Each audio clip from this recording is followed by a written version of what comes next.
estimated tax payments and who needs to pay them? Well, joining me to talk about this is CJ Miller from Sensible Money. CJ, welcome. Hi, Bob. So where to begin? What are estimated tax payments and why do people need to make them? Well, the U.S. tax system is a pay-as-you-go system. So what that means is that as you earn money, the IRS wants its cut of the taxes up front. And so what they do is they allow you to make estimated tax payments if the withholding from your typical paycheck is not enough to cover your tax liability. But because it's a pay-as-you-go system, they want it in quarterly increments, and that is what an estimated tax payment is. So the IRS expects you once a quarter to go in and make a payment either by April 15th, July 15th, October 15th, or January 15th of the following year for the preceding quarter's income. So is there a general rule of thumb in terms of when people need to make these payments or how? Well, what they tell you is if you expect to owe $1,000 or more when you file your tax return the following spring, you should be making estimated tax payments along the way. And this commonly affects a few different people. So, for one, anybody that under withholds from their paycheck, whether it's on purpose or on accident, you should expect to make estimated tax payments. This is most common if you earn all of your income from a W-2 employer, but maybe you're on the higher income side. You're more likely to under withhold because you're subject to other taxes like, capital gains surtaxes and things that the IRS doesn't account for when they calculate your withholding. Another common example is anybody that earns commissions or bonuses. So oftentimes when you have a normal salary, it's withheld using one formula, but then a bonus will be withheld using a completely separate formula or a flat rate. And so if a heavy portion of your income is variable and doesn't come from salary, you may need to make payments. The other group of people that typically will be making payments that are, most common are self-employed people, and really anybody that's subject to taxes other than ordinary income taxes on their return. So, if you're a restaurant owner, you own a gym, or you have a portion of your income, coming through a K-1, you're going to need to pay estimated tax payments on that income. Right. Now, for some folks for whom salary is their primary source of income, they could adjust their W-4 if they had to, as opposed to paying quarterly taxes too. You can, and it's really not easy. So it definitely matters if you're married. And so they just changed the W-4 a couple of years ago, and it's even harder to figure out now. But the two biggest aspects of it is if you're married and there's a big difference in wage income, there's all these extra steps you have to take in the W-4. And the other item that impacts it is the child tax credit and dependent care credits. And so you can still list your dependents on your tax form, when you're filling out your W-4, but they change the rules on how much that tax credit is, pretty much every year at this point. And so it can be hard to calculate. Sometimes I think it's easier just to go in and add an extra percentage or dollar amount to your withholding from your salary. And that way over time, you might pay in a little more than you need to, but it's, easier than navigating, kind of the tables that they give you in the new W-4.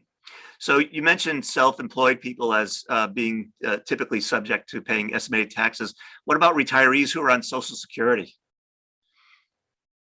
Great question. And this is commonly not thought of by the general public as a group needing to make estimated tax payments, but they often do. And the reasons can vary. So going back to saying, well, if you have any other taxes that's not due to earned income, you might need to make estimated payments. Well, for retirees, that could be retirement account distributions, like your IRA. If you're not withholding from that, you may need to make estimated tax payments. It could be a supplemental pension. Even if you're still working while you're retired, you may need to pay taxes on Social Security or on a pension that you might not be anticipating. And lastly, certain strategies like Roth conversion or realizing large amounts of capital gains for a specific tax reason in your long-term planning can also result in a tax payment being required. Even if it's not a regular quarterly payment, think if you sell your house in the third quarter of the year, or you make a big Roth conversion in the fourth quarter of the year, you're going to need to make an estimated tax payment on that portion of your income, even if it's just one payment, to avoid any penalties. Right. And what happens if you don't pay enough? Well, the IRS likes to assess an underpayment penalty. It's typically not large, but it can be, especially if you avoid paying by those specific deadlines and if you owe a lot. But typically there is a safe harbor that you'll read about, and so the safe harbor to avoid an underpayment penalty is you either pay in 90% of this year's total tax that you owe, or you pay in 100% of whatever you owed last year. And that ratchets up if you had an adjusted gross income of 150,000 or higher, then you need to pay in 110% of what you owed last year to hit the safe harbor. Mm. And then in terms of paying to avoid the underpayment penalty versus paying what you owe in total, any thoughts about that?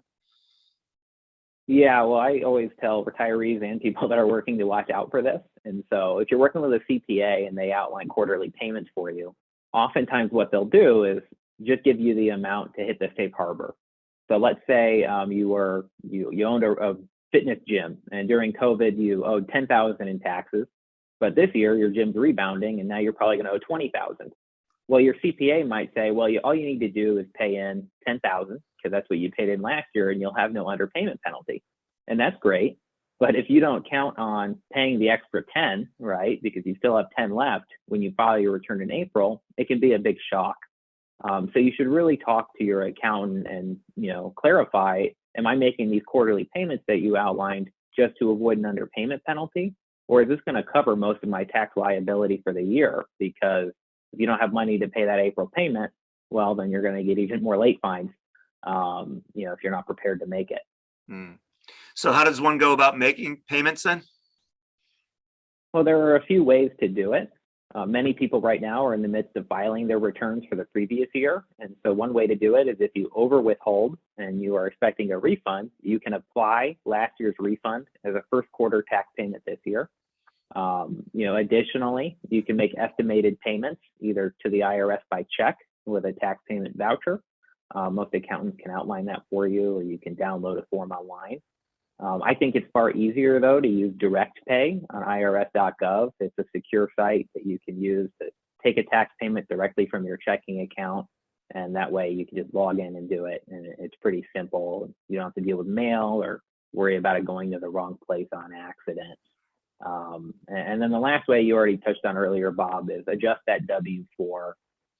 That works particularly well if you're not a good saver, right? Because it's kind of forced savings into the system. And so sometimes people forget to make the quarterly payments, or, worse, they don't budget properly. And so then it hits the deadline and you go, oh, I'll worry about it next quarter. And that can result in a penalty.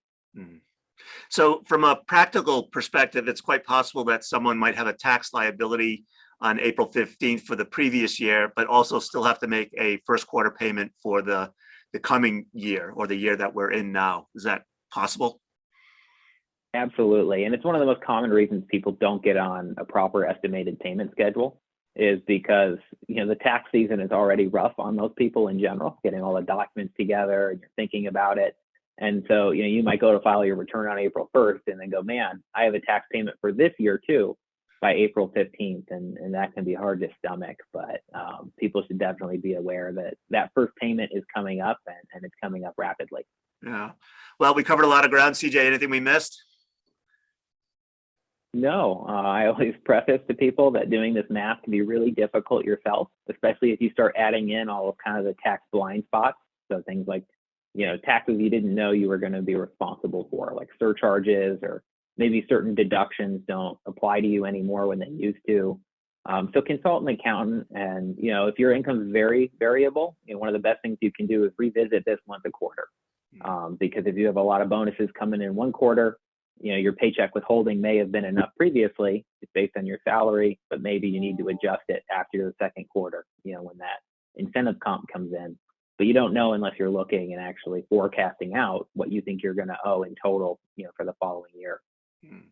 Well, CJ, this has been great, really helpful. I'm sure it's going to benefit a lot of viewers and readers, so greatly appreciate it. Thank you.